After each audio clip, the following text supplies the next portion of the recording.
welcome. I'm the one and only West Coast King, and welcome back to the Orlando City career, where today we're starting season number 3 with Orlando. And last episode, I left you guys with a decision whether or not you wanted me to amend the designated player rule and raise the minimum wages of a designated player from $40,000 to $50,000 per week, or if you wanted me to leave it at $40K and deal with those players that want those big wage increases and maybe have to sell a couple of them off. You guys voted and you want me to raise it up to $50K. Some of you said to raise it even more than that, but that would really kind of negate the whole reason of having the designated player rule, and that is to kind of stick as close to realistic as possible to what the MLS is, and that's not having that many great players on one team. I don't want a team in the MLS that could possibly win the Champions League in Europe. That just wouldn't make sense and would make the series way too easy. So we'll raise it up to $50K. We'll probably leave it there for the rest of the series, and that means we only have one player currently on the roster that's a designated player now, and that player is Kaká. You don't see him on this list, and that actually freaked me out when I first went in here. I thought, oh my god,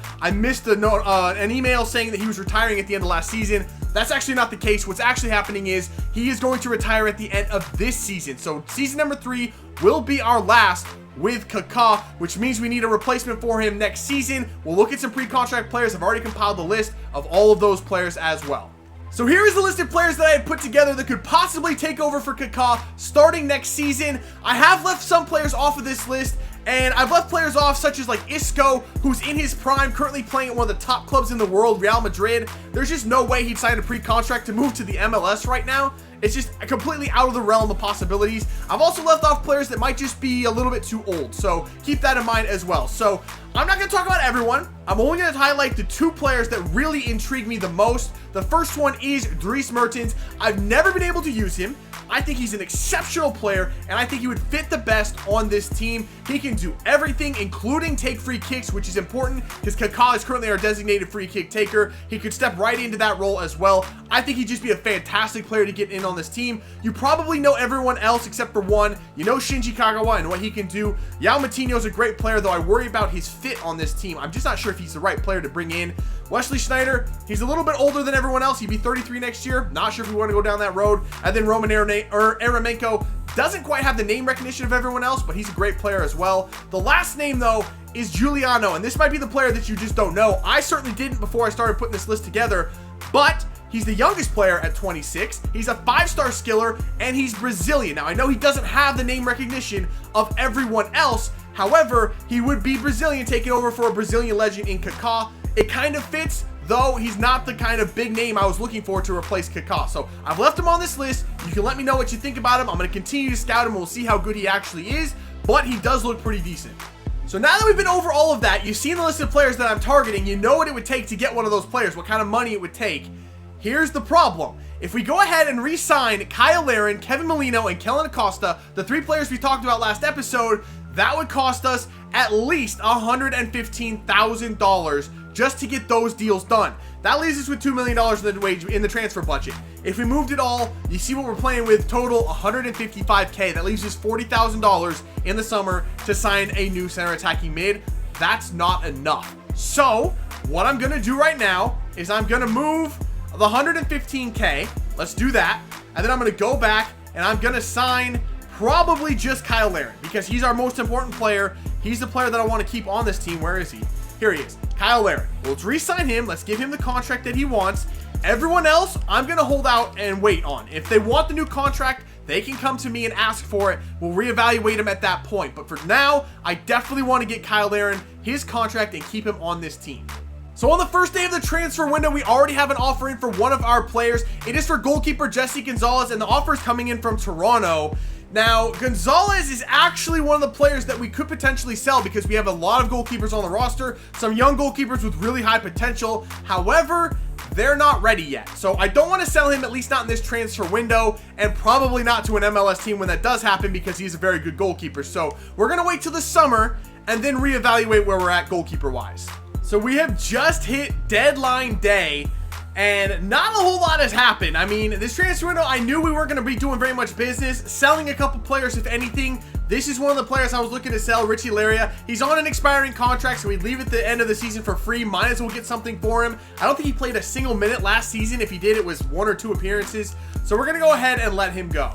So another offer in for another one of our expiring contracts. This one is our backup goalkeeper, Mason Steinhar. Honestly, Villafana, another young goalkeeper, is actually a little bit better than he is, and I'm training Villafana to eventually take over for Jesse Gonzalez. So we're going to go ahead and sell Steidhar to Homestads. I don't know. He's worth $275. They're willing to pay it. Let's go ahead and make this deal.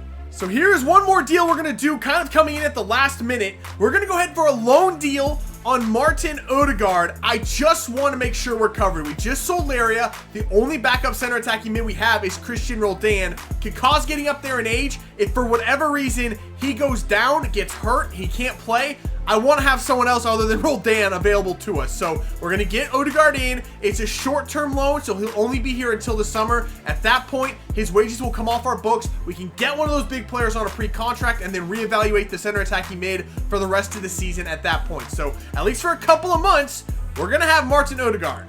So we are now up to the first game of the regular season, and what a big game this is going to be.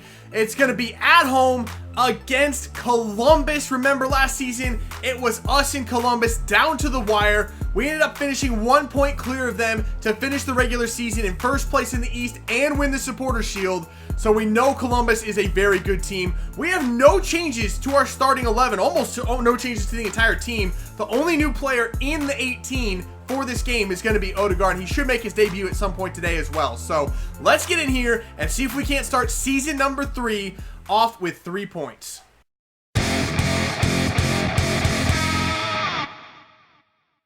All right, here we go. Kickoff in game number 1 against Columbus. They look like they have pretty much the same team they had last year. The only new addition that I really noticed is their new goalkeeper, Karlgren. I actually noticed a lot of MLS teams going for new goalkeepers, so it should be pretty interesting. That dude in the lineup, by the way, Karlgren, we went over the starting 11. He's enormous. He's like 6'9" or something, I think. He's huge. Laren, beautiful play from Laren.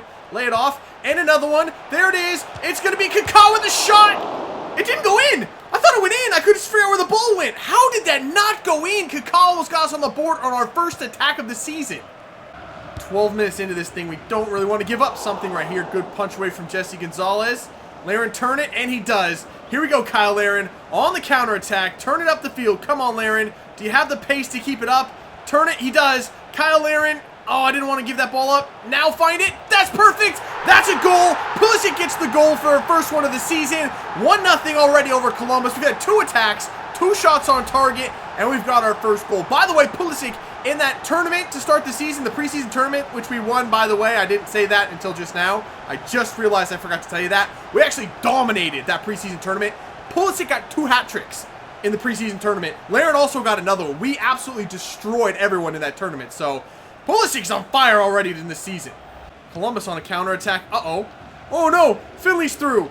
Finley's through. Oh, I overran that too. Finley has the shot. Jesse Gonzalez is there. Yo, Finley is playing in a center attacking mid role. I didn't know he could play there, but his pace in the middle of the park like that, that's terrifying. And he's gotten through a couple times like that already.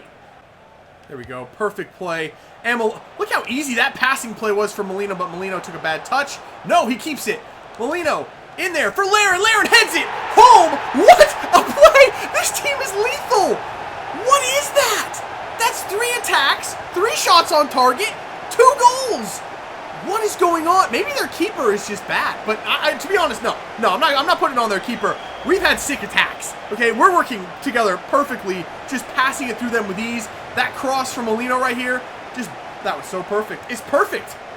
Kaká, lay it in there, beautiful. Laren is through. Laren, have that shot, far post, Laren. Oh my God, we almost had another one. This team is just dominating right now. Pulisic put the ball back in. There's Laren. What a save from Karlgren. That was a sick play again. All right, another free kick. No Chorino on it. In there to Pulisic, and we're just going to pop that in there again. Boom, header calling, 3-0.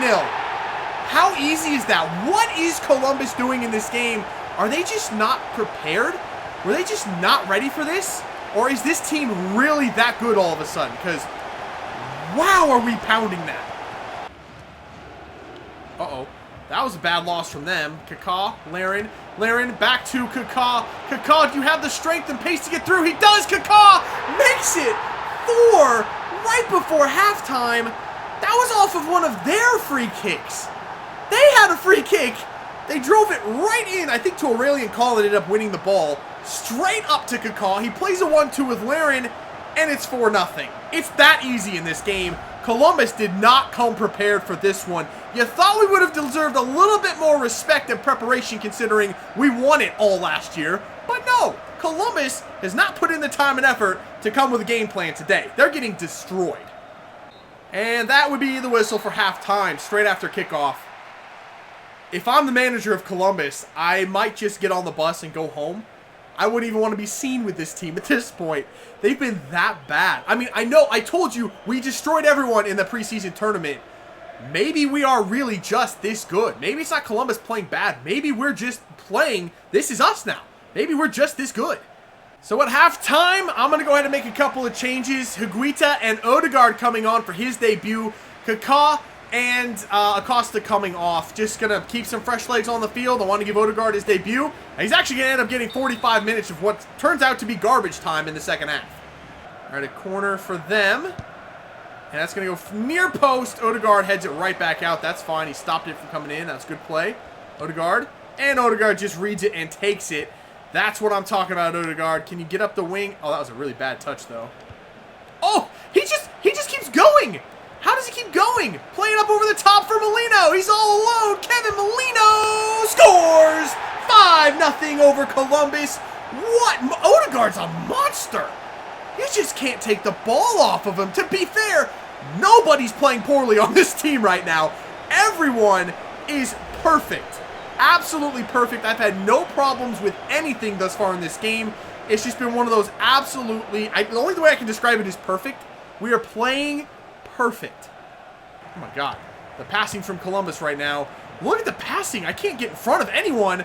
Oh, Cedricin. Pulisic can't get the tackle. Okay, he just went... Okay.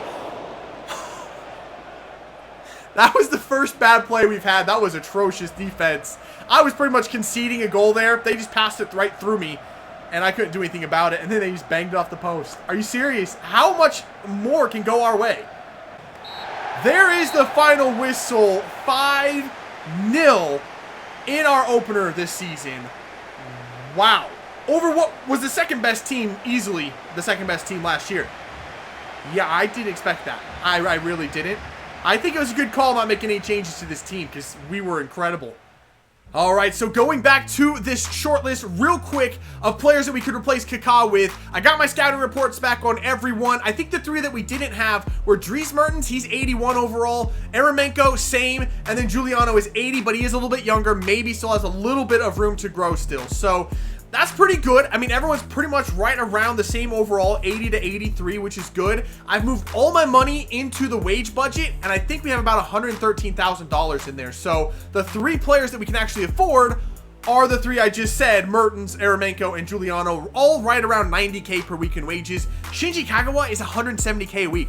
I didn't know that. I don't know why. I would never pay him that much. And unless we can get him for a lot less, he's not an option anymore. Neither is João Moutinho, 150K. So we'll wait to see what they say when it comes time to offer them pre-contracts, but it's looking like it's going to come down to Mertens, Giuliano, or Eremenko. So we're actually going to leave this episode right here. I apologize if it's a little bit short. I'm not exactly sure how long this is going to run. We had a lot of stuff to talk about in the beginning of this episode, but all of it was vital to this season because this is really a transitional season for this club. Kaká leaving, a lot of players want new contracts. We're going to have to make a lot of tough decisions because even though we have quite a bit of money, we're not going to be able to resign them all. We just can't if we're going to want a new big-time center attacking mid to replace Kaká. So it's going to be a very difficult season, both on the field.